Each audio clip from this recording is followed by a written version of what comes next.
গেল এক দশকে দেশে যে বড় বড় প্রকল্পগুলো বাস্তবায়িত হয়েছে তার অধিকাংশের সাথেই যুক্ত চীন। পদ্মা সেতু, কর্ণফুলী টানেল, চট্টগ্রাম কক্সবাজার রেললাইন যেমন যোগাযোগ ব্যবস্থাকে সহজ করেছে, তেমনি অর্থনীতিতে দিয়েছে গতি।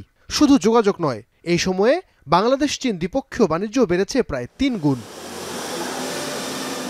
বর্তমানে বাংলাদেশে চীনের বিনিয়োগ ছাড়িয়েছে প্রায় $100 কোটি। দেশের মোট আমদানির 25% আসে চীন থেকে। এছাড়াও রোহিঙ্গা প্রত্যাবাসন, রাখাইন সংকট সমাধানে চীনের উপর নির্ভর করছে বাংলাদেশের ভাগ্য। তিস্তা মহাপরিকল্পনা বাস্তবায়নে চীনের আগ্রহ বহু আগের। সম্প্রতি প্রধানমন্ত্রী শেখ হাসিনা নয়াদিল্লি সফরে এই মহাপরিকল্পনা বাস্তবায়নে ভারত আগ্রহ দেখিয়েছে।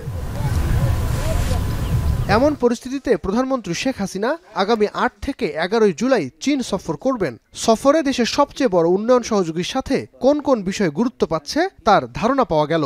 দেশের কূটনৈতিক সাংবাদিকদের সংগঠন ডিকাবের মতবিনিময়ে চীনা রাষ্ট্রদূত প্রধানমন্ত্রী হিসেবে শেখ হাসিনার ৫ম চীন সফরকে মাইলস্টোন হিসেবে উল্লেখ করে বলেন, উন্নয়ন, ব্যবসা বাণিজ্য, বিনিয়োগ, কৃষি, শিক্ষা খাত গুরুত্ব পাবে এই সফরে। I can share with you it is a very constructive, very fruitful visit. So we'll discuss our cooperation in infrastructure, in trade promotion, in investment, in imports of the agricultural products from Bangladesh, and definitely we'll discuss the FTA the matters, and also we'll discuss some cooperation in financial sectors. এ সময় ঘুরে ফিরে আসে তিস্তা মহাপরিকল্পনা ও Rohingya প্রত্যাবাসন issue. রাষ্ট্রদূত বলেন, মিয়ানমারের অভ্যন্তরীণ সংকট রোহিঙ্গাদের জন্য নিরাপদ নয়, তাই পিছিয়ে যাচ্ছে প্রত্যাবাসন। সংকট সমাধানে চীন ছাড়াও অন্যান্য অংশীজন, বিশেষ করে আসিয়ানের এগিয়ে আসা দরকার বলে মন্তব্য করেন তিনি। আর তিস্তা মহাপরিকল্পনার বিষয়ে রাষ্ট্রদূত বলেন, এই বিষয়ে বাংলাদেশই সিদ্ধান্ত নিবে।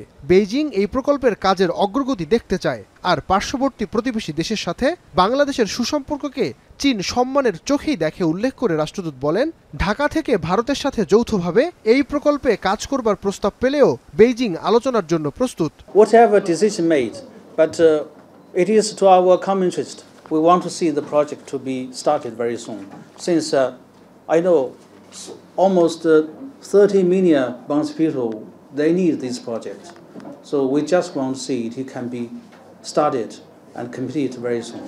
Dhaka Beijing, Dhaka Guangzhou flight চীনের সাথে বাংলাদেশের সম্পর্ককে আরও নিবিড় করছে বলেও মন্তব্য করেন ইয়াও ওয়েন। নাইম আবির, এখন, ঢাকা।